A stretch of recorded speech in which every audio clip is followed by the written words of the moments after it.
जिज्ञासा नहीं है, आपका बहुत बहुत धन्यवाद। आभार देने की इच्छा है कि आपने एक बिजोलिया को अयोध्या नगरी का नाम दिया और उस अयोध्या नगरी का आपने कल्याण करा 2 चातुर्मास के माध्यम से। तो चूँकि मांडलगढ़ का निवासी होने के नाते, यहाँ का व्यक्ति होने के नाते मैं आपका बहुत बहुत आभार प्रकट करता हूँ।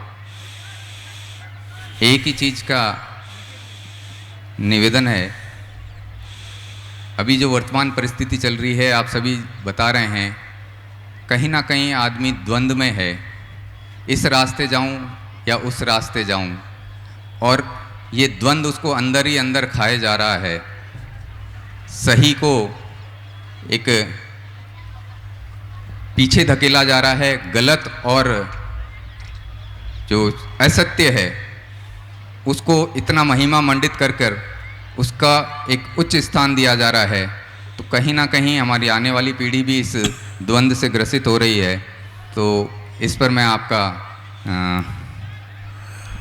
रास्ते जो है वो भगवान नहीं बनाता, रास्ते मानव बनाता है। और बाद में बनाने के बाद परिस्थितियां पैदा करता है और वो कहता है कि हम परिस्थितियों के दास हो गए। मानव परिस्थितियों का दास नहीं है, परिस्थितियों का निर्माता है। प्रातःकाल भी प्रवचन मैंने कहा था। और यदि थोड़ा सा विवेक जाग जाए तो परिस्थितियों का नियंत्रण करता और परिस्थितियों का मालिक बन सकता है। परिस्थितियों को हमें ना हटना है, ना परिस्थितियों को मिटाना है। उन परिस्थितियों को हमें अनुकूलता में कैसे बदलना, क्योंकि कोई परिस्थिति मिटाई नहीं जा सकती, उसको अनुकूलता में परिवर्तित किया जा सकता है। और सत्य तो सदा हमेशा से पीछे ही रहा है।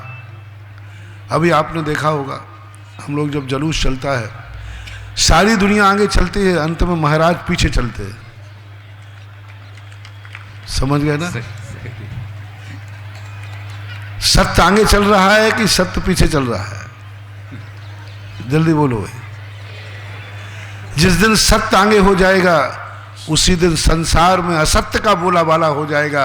जब तक सत्य पीछे है तो सत्य की निगरानी हमेशा असत्य पर रहेगी, असत्य कुछ भी नहीं बिगाड़। जय हो, जय हो, धन्यवाद। क्योंकि सत्य यदि आगे हो जाएगा तो पीठ हो जाएगी। और आपको सब मालूम है, बच्चे पीठ पीछे ऊधम करते हैं, असत्य पीठ पीछे जाकर के बलवान हो जाता है।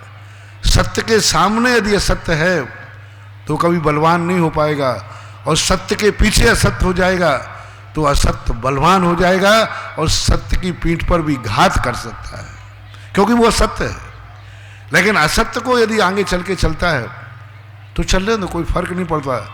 जितना महिमा मंडित असत्य की होगी, जिस दिन सत्य की एक रोशनी आएगी, असत्य ऐसे भाग जाएगा जैसे रात का पूरा उजेला सुबह किरण निकलते ही भाग जाता है। थोड़ी सी किरण निकलते ही भाग जाता है। रात भर का अंधेरा रहता है, लेकिन रात भर के अंधेरे को दूर भगाने के लिए कोई जरूरी नहीं है कि वह दिन भर का सूर्य काफी है। एक सूर्य की किरण निकलती है, चला जाता है। हमेशा से सत्य त्रोहित हुआ है, लेकिन सत्य का नाश कभी नहीं हुआ, होगा भी।